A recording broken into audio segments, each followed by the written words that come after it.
Assalamualaikum warahmatullahi wabarakatuh. Halo Sobat Sigma. Kali ini kita akan membahas materi TWK, yaitu tentang kedaulatan di Indonesia.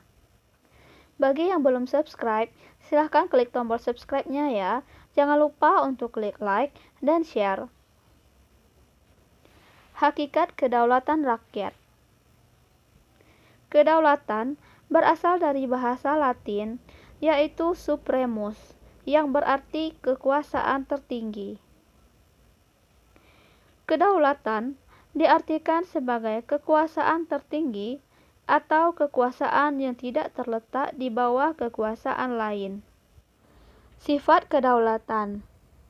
Sifat kedaulatan menurut Jean Bodin adalah sebagai berikut. 1. Kedaulatan bersifat asli, yaitu kekuasaan tidak berasal dari kekuasaan lain yang lebih tinggi.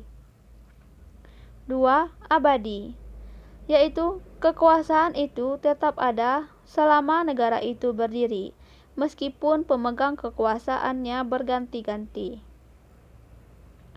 Tunggal, artinya kekuasaan merupakan satu-satunya kekuasaan tertinggi dalam negara, yang tidak diserahkan atau dibagi-bagikan kepada badan lain.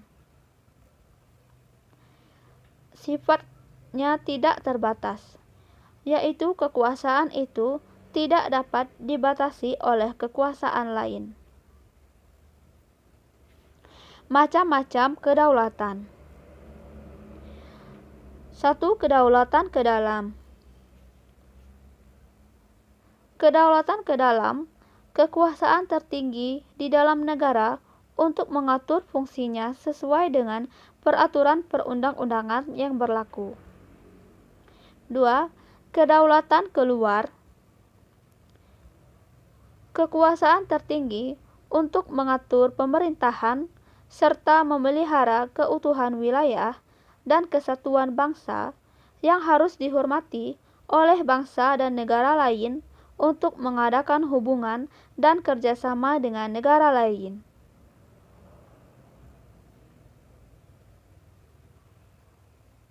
Teori kedaulatan.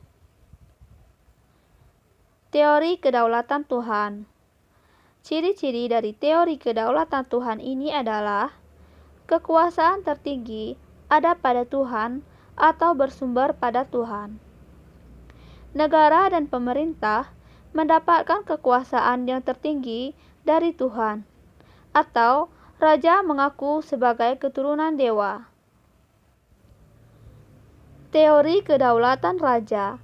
Ciri-ciri dari teori kedaulatan raja adalah kekuasaan tertinggi berada di tangan raja. Raja memiliki kekuasaan yang mutlak dan tidak terbatas, sehingga raja berada di atas undang-undang. Tokoh pencetus teori kedaulatan raja adalah Niccolò Machiavelli, Thomas Hobbes, dan Hegel. Teori kedaulatan negara. Ciri-ciri dari teori kedaulatan negara adalah kekuasaan tertinggi ada pada negara. Negara dianggap sebagai sumber kedaulatan.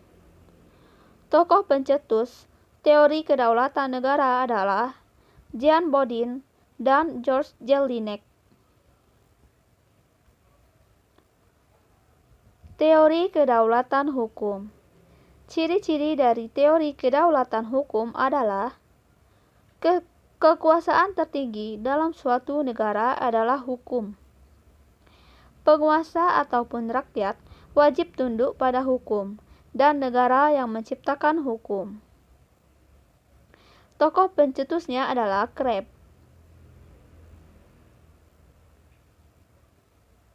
Teori kedaulatan rakyat. Ciri-ciri dari teori kedaulatan rakyat adalah kedaulatan berada di tangan rakyat. Sumber teori ini adalah ajaran demokrasi. Tokoh pencetus dari teori kedaulatan rakyat adalah John Locke, Montesquieu, dan J.J. Rousseau. Sekian dulu video kali ini. Terima kasih sudah menonton. Jangan lupa untuk klik subscribe, like, dan share ke teman-teman kalian. Assalamualaikum warahmatullahi wabarakatuh.